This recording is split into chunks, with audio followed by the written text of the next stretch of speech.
নমস্কাৰ, এই মুহূৰ্তত দিবলৈ ৰাতিপুৱাৰ কেইবাটা গুৰুত্বপূৰ্ণ খবৰ। আজি হৈছে 13 জুলাই দেওবাৰ। গোটেই অসমৰ লগতে ভাৰতৰ বিভিন্ন প্ৰান্তৰ পৰা যুগুতোৱা হৈছে কেইবাটাও গুৰুত্বপূৰ্ণ খবৰ। আমাৰ প্ৰথমটো খবৰ এটা বহুতে গুৰুত্বপূৰ্ণ খবৰ। ৰাজ্যৰ লাখ লাখ মুছলমানসকলৰ বাবে এটা জৰুৰী খবৰ, এটা বহুতে ভাল খবৰ। হয়, মুখ্যমন্ত্ৰী হিমন্ত বিশ্ব শৰ্মাই আজিৰ দিনটোত কেইবাটাও ডাঙৰ ঘোষণা কৰে। উচ্ছেদিত সকলৰ বাবে এটা বহুতে গুৰুত্বপূৰ্ণ খবৰ। মাত্ৰ 3টা কাম কৰিব লাগিব মুছলমানে। এই 3টা কাম কৰাৰ লগে লগে মুখ্যমন্ত্ৰী হিমন্ত বিশ্ব শৰ্মাই সিহঁতক সংস্থাপন দিয়াৰ ঘোষণা কৰিছে। ইয়াৰ লগতে আৰু কেইবাটাও গুৰুত্বপূৰ্ণ খবৰ আপোনালোকৰ বাবে আছে। ভিডিঅ'টো অলপ স্কিপ নকৰাকৈ একেলগে চাব। প্ৰকৃত মুছলমান হলে ভিডিঅ'টিত এটা লাইক কৰি চেনেলটো ছাবস্ক্ৰাইব কৰিব। ৰাজ্যৰ হাজাৰ হাজাৰ উচ্ছেদিত লোকৰ বাবে এটা ডাঙৰ খবৰ, এটা গুৰুত্বপূৰ্ণ খবৰ। গৃহহীন হোৱা হাজাৰ হাজাৰ পৰিয়ালক দিয়া হ'ব পুনৰ সংস্থাপন। ইতিমধ্যে মুখ্যমন্ত্ৰী হিমন্ত বিশ্ব শৰ্মাই সংবাদমেল যোগে কৰিছে এক ডাঙৰ ঘোষণা। চৰ অঞ্চলত প্ৰতিজন উচ্ছেদিতক সংস্থাপনৰ ব্যৱস্থা কৰি দিব চৰকাৰে। ইতিমধ্যে ডাঙৰ খবৰ লাভ কৰা গৈছে। 1971 পূৰ্বে অহা প্ৰতিজন মুছলমানক দিয়া হ'ব চৰ অঞ্চলৰ ভূমি। হয়, এটা চৰ্ত হৈছে 1971 পূৰ্বে অহা প্ৰতিজন মুছলমানক দিয়া হ'ব চৰ অঞ্চলত ভূমি। এই 3টা কাম হৈছে মুছলমানৰ। এটা হৈছে সিহঁতে 1971 চনৰ পূৰ্বে আহিব লাগিব আৰু 1971 পূৰ্বে অহা সকলক দিয়া হ'ব এই চৰ অঞ্চলৰ ভূমি। জিলা আয়ুক্তৰ ওচৰত আবেদন কৰিলেই চৰকাৰে কৰি দিব পুনৰ সংস্থাপনৰ ব্যৱস্থা।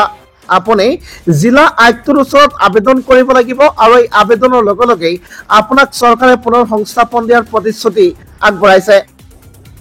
ৰাজ্যত চলি থকা বৃহৎ উচ্ছেদ অভিযানৰ মাজতেই মুখ্যমন্ত্ৰী হিমন্ত বিশ্ব শৰ্মাই এই ডাঙৰ ঘোষণা কৰে। ৰাজ্যৰ হাজাৰ হাজাৰ উচ্ছেদিত লোকৰ বাবে এক ডাঙৰ খবৰ আছিলে। আপুনিও যদি উচ্ছেদিত প্ৰাৰ্থী তেনেহলে আপুনিও আবেদন কৰিব পাৰে। কাৰণ আপুনিও আবেদন কৰিব পাৰে। আপুনি 3টা কাম কৰিব লাগিব। এই 3টা প্ৰমাণ পত্ৰ যদি আপোনাৰ লগত আছে, 1971 পূৰ্বে যদি আপুনি আহিছে, আপুনি জিলা আয়ুক্তলৈ আবেদন কৰক, আপোনাক মাটি চমজাই দিয়া হ'ব। এনে মন্তব্য কৰিছে মুখ্যমন্ত্ৰী হিমন্ত বিশ্ব শৰ্মাই। দিবলৈছো আন এক ডাঙৰ খবৰ। আৰ্চিতা ফুকনৰ ডাঙৰ ৰহস্য ফাদিল। হয়, আজিকালি আৰ্চিতা ফুকনক কোনে চিনি নাপায়। কেইদিনমান আগতে এক ডাঙৰ এক খবৰ প্ৰচাৰ হৈছিলে। আৰ্চিতা ফুকন অসমৰ হৈ আমেৰিকা পৰ্ণ ইণ্ডাষ্ট্ৰীত গৈ অন্তৰ্ভুক্ত হৈছে বুলি। আচলতে এই আৰ্চিতা ফুকন সঁচা হয়নে নে মিছা হয়?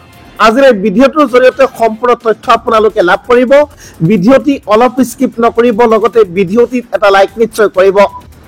ৰহস্য ফাদিল, এক ডাঙৰ ৰহস্য ফাদিল। আৰ্চিতা ফুকনৰ নাম লৈ প্ৰাক্তন প্ৰেমিকে চলাইছিল অপপ্ৰচাৰ।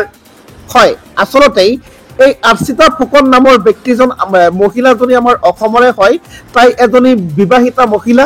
তাই কোনো ধৰণৰ এই পৰ্ণ ইণ্ডাষ্ট্ৰীবিলাকত সোমোৱা নাই। আৰ্টিফিচিয়েল ইণ্টেলিজেন্সৰ জৰিয়তেহে এনেকুৱা ধৰণৰ এক ডাঙৰ ঢৌ আৰম্ভ কৰিছে অসমত। আৰ্চিতা ফুকনৰ নাম লৈ অপপ্ৰচাৰ চলোৱা দুৰ্বৃত্তক ইতিমধ্যে আটক কৰিছে আৰক্ষীয়ে। প্ৰাক্তন প্ৰেমিক প্ৰীতম বৰাই চলাইছিল অপপ্ৰচাৰ। তিনিচুকীয়াত ঘৰ দিত প্ৰীতম বৰাৰ। যিজনে অপপ্ৰচাৰ চলাইছিল তেখেতৰ ঘৰ তিনিচুকীয়াত প্ৰীতম বৰাৰ। আৰক্ষীয়ে প্ৰীতম বৰাৰ উদ্ধাৰ কৰিছে বহু বিস্ফোৰক তথ্য।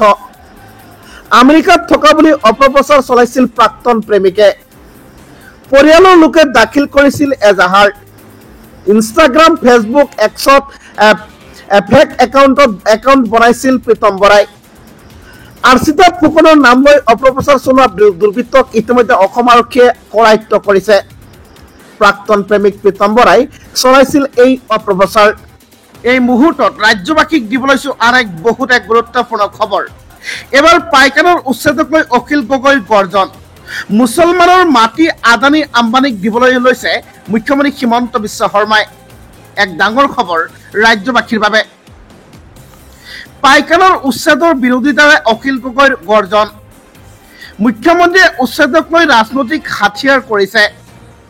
মুছলমানৰ পৰা মাটি কাঢ়ি আদানী আম্বানীক দিবলৈ চেষ্টা কৰিছে মুখ্যমন্ত্ৰী হিমন্ত বিশ্ব শৰ্মাই।